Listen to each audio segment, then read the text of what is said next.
On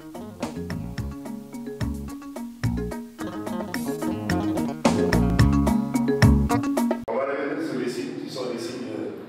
Tous les signes doivent être des signes qui alertent. Comme dit en général Russe, mieux vous prêchez par excès que par défaut. Autant faire le diagnostic par excès et qu'à l'arrivée on vous dit c'est pas ça, que d'attendre de vous banaliser pour dire non c'est un abcès. En réalité, c'est un cancer qui est en train de se développer. Donc toutes les manifestations cliniques chez une femme qui ne sont pas habituellement vues sur votre sein, dès que vous avez une manifestation, allez voir votre sage-femme, votre médecin traitant ou votre gynécologue qui va faire la panoplie des analyses à faire pour vous dire c'est ça ou c'est pas ça. Ne négligez aucun signe, aucun. Alors, si je vous posais la question, selon vous, quelles sont les manifestations cliniques qui peuvent attirer l'attention de quelqu'un pour dire est-ce que c'est pas? Est-ce que ce n'est pas? Qu'est-ce qui peut être un symptôme ou un signe qui peut dire est-ce que ce n'est pas un cancer qui se manifeste par ça? C'est quoi les signes? N'importe quoi. Mais n'hésitez pas. Là, on n'est pas là.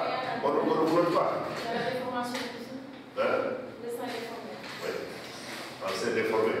Il y a la douleur. La douleur. Oui. Une tache. Une tache. Une tache. Oui. Et quoi d'autre? Le glaire. Ouais. Le glaire. Il y a un liquide plus fort. Ah oui, un écoulement. Oui, un écoulement. Oui, l'écoulement qu'il soit un écoulement sanguinolent, un écoulement de pus. Un écoulement ne doit pas sortir chez une femme normalement si elle n'est pas en train d'allaiter ici. Il y a des femmes qui voient du lait sortir de leur sein alors qu'elles ne sont pas en train d'allaitement. Ce n'est pas un signe alarmant. Mais tout de même, allez voir pourquoi. Donc, soit vous avez l'habitude de voir vos seins au niveau du miroir. Les seins ont normalement la même texture, la même couleur, la même taille, la même morphologie et le même niveau. Si vous regardez le miroir, vous avez un sein qui balance plus bas que l'autre, il y a un problème. Si vous avez un sein qui est plus gros que l'autre, il y a un problème. Si vous avez un sein qui a une couleur qui est différente de la couleur classique de votre sein, il y a un problème. Si vous touchez que vous avez un nodule, il y a un problème. Si vous expressionnez le mamelon et que vous avez un écoulement, il y a un problème. Si vous avez votre sein qui a l'aspect de la peau d'orange, parfois qui prend des petits trous là, c'est inflammatoire, c'est beau, c'est sorti. On a l'impression d'avoir des trous de ça. Il y a un problème. Tout ça ne veut pas dire que c'est le cancer, mais tous ces signes doivent alerter pour aller voir le médecin qui vous fera les analyses nécessaires et qui vous dit oui, c'est ça, ou ce n'est pas ça. Est-ce qu'on est d'accord? Le cancer de la femme survient généralement chez les femmes à quel âge? Selon votre avis et les connaissances que vous avez reçues. 40 ans. Ok. Qui propose autre chose? Le cancer survient chez les femmes selon les informations que vous avez eues à quel âge? 25 ans. 40 ans, 25 ans. Oui. On prend tout. Alors,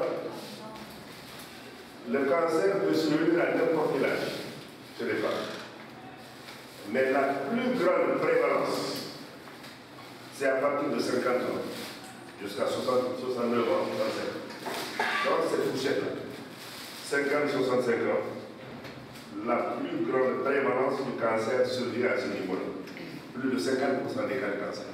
Mais cela ne veut pas dire que le cancer ne survient pas chez les filles de 20 ans, de 30 ans, de 35 ans, de 40 ans. Mais ça signifie quoi? C'est-à-dire que quand vous avez la vie qui est sauve jusqu'à 50 ans, à partir de 50 ans, ayez pour habitude de faire la mammographie tous les 2 ans jusqu'à la fin de la vie. N'attendez pas qu'il y ait des manifestations cliniques. C'est un dépistage. Dépistage, ça signifie je vais chercher avant que la maladie ne se manifeste. C'est ça le dépistage. Cela veut dire qu'à partir de 50 ans, et il y en a qui proposent mieux, ils disent qu'à partir de 40 ans révolus, dès qu'on a 40 ans révolus, il faut se considérer comme étant potentiellement à risque à partir du moment où on est une femme, on a 40 ans, plus les autres facteurs considérez que vous êtes susceptible de développer un cancer. À partir de ce moment-là, allez faire la mammographie régulièrement tous les 2 ans. S'il n'y a rien, il n'y a rien. Dans 2 ans, on refait la mammographie. Alors, qui ici dans cette salle, à partir de 40 ans, a fait 2 mammographies successives espacées de 2 ans? Toi, tu n'y as pas. C'est pour ça que je me dis. Toi, tu n'es pas. Toi, tu n'es pas. Comme dit quelqu'un, toi, tu n'es pas dedans. Les autres. Qui a fait la mammographie? On vous dit qu'il y a 2 ans après, il a fait la mammographie. Ou 3 ans après, il a fait la mammographie, on vous dit qu'il y a qui a fait 2 mammographies espacées de 2 ans? Une fois, et après c'est fini. Ah non, c'est pas ça. Justement. C'est pas une fois on fait la mammographie, on dit qu'il y a et puis c'est fini. Ça doit être un comportement, une politique. Parce que le cancer, s'il n'est pas arrivé cette année, c'est tant mieux. Mais qu'est-ce qui nous dit après 2 ans, il ne faut pas se lever? Dans 2 ans, faites encore une mammographie. S'il n'y a rien, dans 2 ans, dans 3 ans, faites une mammographie. On est d'accord? Alors, si je vous posais la question de savoir, selon vous et les informations que vous avez, quels sont les facteurs de risque de survenue d'un cancer? Qu'est-ce qui fait que les femmes peuvent développer un cancer? C'est quoi la cause? Autrement dit, si on veut parler banalement, quelle est la cause du cancer du sein? Ouais? Parce que maintenant les femmes n'allaitent plus. Hein? C'est parce que les femmes n'allaitent plus. L'absence d'allaitement, ça a été prouvé. Que l'allaitement est un facteur de protection du sein contre les cancers du sein. Facteur de protection. Allaiter son enfant est un facteur de protection. Donc, mesdames, allaitez vos enfants pour leur proposer des microbes. Autre chose, autre facteur qui peut être une cause ou un facteur de risque de survenue d'un cancer. Ça, c'est un gros facteur sur lequel personne n'a de prise. Il y a des gens, malheureusement, il y a des familles, malheureusement, qui sont des familles sujettes à développer des cancers. Pour quelle raison? C'est des facteurs liés à l'hérédité qu'on n'a pas de maîtrise là-dessus. C'est lié à leur gène. Il y a des femmes, des familles qui portent un gène dans leur corps, BR4, qui est un gène qui est susceptible de développer le cancer chez elles. On n'a pas d'éléments. Malheureusement, c'est ce facteur d'hérédité ou génétique, on ne peut pas intervenir. C'est les familles qui font des cancers. Alors, ça signifie quoi? Si vous appartenez à une famille où la grand-mère, ou l'arrière-grand-mère, ou la mère ont développé le cancer, chez vous, la surveillance de survenue du cancer doit être plus présente que chez les autres femmes qui n'ont pas de risque. Je ne sais pas si vous comprenez. C'est-à-dire que quand vous appartenez malheureusement à une famille où il y a des antécédents de cancer du sein, dans les ascendants, la grand-mère, la maman, voilà. Donc, vous avez encore plus de risques de développer le cancer du sein. Donc, ça suppose que vous devez faire plus régulièrement vos mammographies et vos autres palpations du sein que les autres femmes de la population. Ok? Autre facteur, on a dit hérédité, merci. On a dit facteur héréditaire, on a dit allaitement maternel. Il y a quoi encore? Des produits de dépigmentation. Bon, produits de dépigmentation, il a été prouvé que les produits de dépigmentation ont plutôt une prévalence dans la survenue des cancers de la peau que les cancers du sein. Plutôt. Donc, celui-là, on peut ne pas le noter. On peut le noter dans la genèse des cancers de la peau, mais pas dans les cancers du sein. Autre facteur, la patronne. L'exposition, c'est le cas d'exposition aux oestrogènes. C'est-à-dire, quand vous prenez les populations de femmes, les jeunes filles, vous avez certaines jeunes filles qui voient le règle très tôt à 11 ans. Et après, qui voient la ménopause à 50 ans, tardivement. Donc, quand vous prenez du temps entre l'apparition de ces règles et l'arrêt de ces règles, 11 ans, 50 ans, cette femme a eu un temps d'exposition aux estrogènes beaucoup plus long que les autres femmes qui ont eu les règles à 15 ans et qui ont eu la ménopause à 14 ans. C'est le temps d'exposition aux estrogènes. Parce que l'œstrogène est un facteur cancérigène. D'aider à avoir la ménopause à 50 ans pendant que leurs collègues ou leurs consoeurs ont vu les ménopauses à 43 ans. Il y a des femmes qui ont des règles qui vont jusqu'à 50 ans. Elles ne sont pas fréquentes, des excès. Donc ce temps, entre 11 ans et 50 ans, c'est un long temps d'exposition à l'œstrogène. Or, l'œstrogène est une mauvaise hormone cancérigène. C'est cette hormone qu'on met dans les pilules. Donc, l'exposition prolongée est un facteur de risque de survenue de cancer. D'accord? Donc, cela veut dire quoi? En termes pratiques, par rapport à nous, les femmes parmi vous qui vont avoir des règles qui se prolongent au-delà de 48 ans, 50 ans. Peut-être qu'il y en a parmi vous. Mais à partir de ce moment, dites-vous, attention, j'ai une exposition à l'hormone cancérigène, qui est l'œstrogène, qui est produit par les ovaires, plus long que les autres. Donc, j'ai encore plus de risques, moi, de développer un cancer que celles qui ont eu de la ménopause à 45 ans. Ça signifie quoi? Si je suis dans cette situation-là, je dois faire ma mammographie et rester vigilante pendant toute ma vie pour ne pas faire un cancer. C'est ça ce que ça veut dire en termes pratiques. D'accord?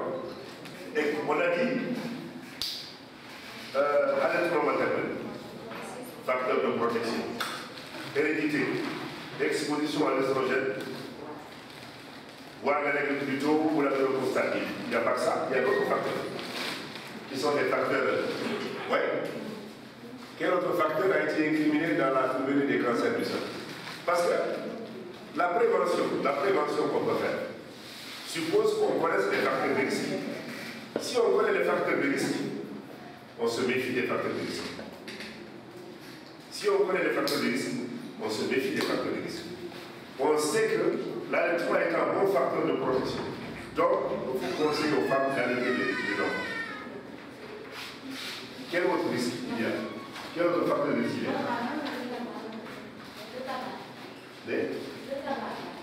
Le tabac. Oui. Le tabac. Le tabac est un facteur de risque de cancer. Il a été incriminé. Dans tous les types de cancers au monde, le tabac a été incriminé dans la survenue du cancer. Dans tous les types. Cancer de l'œsophage, du poumon, des os, des ovaires, le cancer de l'utérus. Dans tous les cancers du monde, le tabac a été un facteur incriminé. Donc, si vous savez que le tabac est un facteur incriminant, ce qu'il faut faire, c'est quoi? C'est d'éviter absolument de fumer. Autre facteur, l'alcool. Le tabac et l'alcool. Le tabac est un facteur incriminé. L'alcool est un facteur incriminé. L'allaitement maternel est un facteur de protection. L'exposition prolongée à l'œstrogène qui se manifeste par des règles précoces ou la ménopause tardive est un facteur incriminé. Et quoi encore?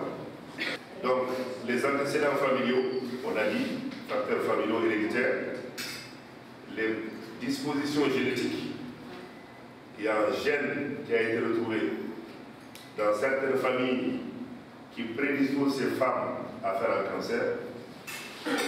Précoce, les règles précoces avant 11 ans, la ménopause tardive après 50 ans. Le surpoids, l'obésité est un mauvais facteur. Les femmes, évitez le poids parce qu'ici dans ce pays, les femmes aiment bien grossir. Merci madame. Les femmes aiment bien grossir, prendre du poids. C'est un signe distinctif social, mais un signe péjoratif du point de vue de la survenue. Le tabac et l'alcool, on l'a dit, les pilules. Les pilules, il y a différentes formes de pilules. Il y a des pilules qui sont des combinaisons de deux facteurs, d'œstrogène et de progestérone. C'est en général plus dans les pays développés que chez nous. Parce que grâce au développement de la science, il faut dire que dans les pays développés, les femmes vivent beaucoup plus longtemps que chez nous. 90 ans, 100 ans. Donc, imaginez une femme qui a sa ménopause à 50 ans, qui va vivre 40 ans après la ménopause. Si elle a des manifestations liées à la ménopause, elle va prendre un traitement qu'on appelle un traitement hormonal substitutif à base d'œstrogène et de progestérone pour atténuer les effets secondaires de la ménopause. Parce qu'il y a des ménopauses qui sont très difficiles. Ces femmes qui prennent ces pilules-là, pendant plus de 5 ans, elles s'exposent à l'estrogène qu'on a ici. Donc il y a un facteur supplémentaire de survenue de cancer. Donc si on vous dit, si vous devez prendre des pilules combinées estrogène pour l'estrogène, ne les traitez jamais au-delà de 5 ans. 3 ans, 4 ans à être pas 5 ans, surtout pas au-delà de 5 ans. Et surtout pas la pilule composée seulement d'œstrogène. L'œstrogène est une mauvaise hormone, malheureusement fabriquée par les ovaires de la femme, mais qui expose les femmes à énormément de choses. Il y a des pilules qui sont faites à base de progestérone. La progestérone, c'est l'anti-estrogène. C'est elle qui balance l'effet de l'œstrogène. Il y a des pilules à base de combinaison, l'œstrogène et la progestérone. Toutes celles-là, elles sont possibles à prendre, mais évitez au mieux celles qui sont composées simplement d'œstrogène, parce que l'œstrogène, c'est la mauvaise hormone de la femme. Aussi simple que ça.